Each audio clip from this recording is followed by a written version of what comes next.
कारण हुए जो तीव्रगामी थे और उन पर बैठ करके अपनी अवध नगरी में जब आ रहे हैं ना, तो अवध नगरी में जब पहुंचे ही थे, जब भी भरत जी आते थे तो वहां बगीचों से आवाज आते थे, पशु पक्षियों की आवाज आती थी, सरयू मैया का जल मानो वो धारा की आवाज आती थी।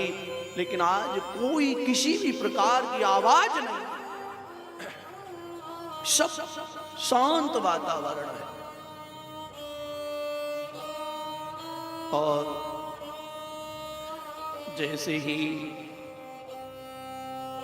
भरत जी उस वन में देखते हैं, सूना है, चौराहे ना, उन चौराहों पर कोई आवाज नहीं है, शांत। सरयू मैया का जल भी स्थिर है, जो कल कल बहती हुई वो धारा आज कहना चाहती हो शांत इसलिए हो गई हो भरत, तेरे कारण मेरा राम वन में गया है, तू कहीं मेरे से स्पर्श मत कर लेना। वन अग्नि लग जाए जैसे वृक्ष हो जाते हैं ना, ऐसे वो वन सूख गए, वृक्ष सूख गए, मानो किसी ने अग्नि लगाई है। भरत जी ने सोचा, रे क्या क्या दावाग्नि लग गई, क्या किसी ने बुझाई क्यों नहीं? मानो वो वृक्ष रो करके कह रहे हो, अरे भरत, ये राम के वियोग में अग्नि लगी है, और जब राम यहां नहीं तो हमें किस प्रकार से कौन और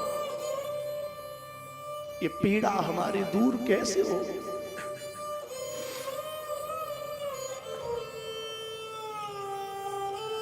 वनों की वो दशा देख के भरत जी बहुत व्याकुल हो उठते हैं, और जैसे ही सबसे पहले अपनी मैया कैकेयी के कक्ष में जाने वाले हैं, क्योंकि भरत जी को पता है कि जब भी मेरा राम रहता है तो मेरी कैकेयी मैया के ही कक्ष में रहता है, तो सबसे पहले मैं अपने भैया के दर्शन करूंगा। और प्रिय भक्तों, देखो कैकेयी को कितना कठोर उसने बना लिया। अभी संस्कार भी महाराज का नहीं हुआ है, और वो आरती का थाल लेकर के आ गई भरत जी का स्वागत करने। भरत जी जब ये देखते हैं तो थाल बगल को रख दिया, बोले मैया ये क्या है, ये मैं क्या देख रहा हूं? मैं जब भी आता था हजारों लोग मेरा स्वागत करते थे, लेकिन आज एक अवधवासी कोई दिखाई नहीं दे रहा है। कैकेयी अंदर लेकर के गई उसको, अंदर चलो भरत, फिर समझाया, अरे लाला सुन, तात बात में सकल समारी, मैं भई मंथरा सहाय बेचारी। बात तो बहुत बिगड़ गई थी, तुझे क्या बताऊं, लेकिन एक मेरी मंथरा ही सहायक मिली, जो उसने सब संभालवा दिया। अब मैंने सब संभाल लिया, जो पूरी शुरू से लास्ट तक सब बता दिया कथा, कि मैंने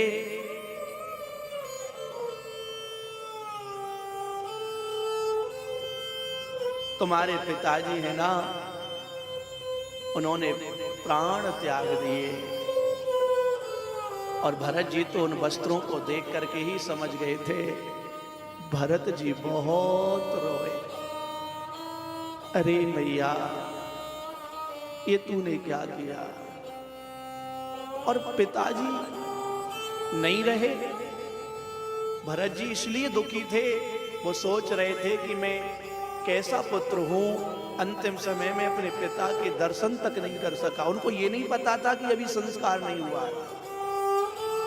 लेकिन फिर पूछा कि पिताजी की मृत्यु का कारण क्या था? जब पूछा कि पिता की मृत्यु का कारण बताओ, तो उसने वो वरदानों वाली बात कही और राम को बन जाने की बात कही।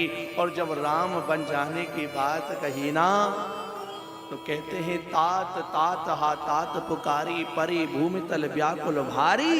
और यहां बाबा तुलसीदास जी कह रहे हैं कि राम जी के बन जाने की बात सुन करके भरत जी अपने पिता का मरण भूल गए। कहते हैं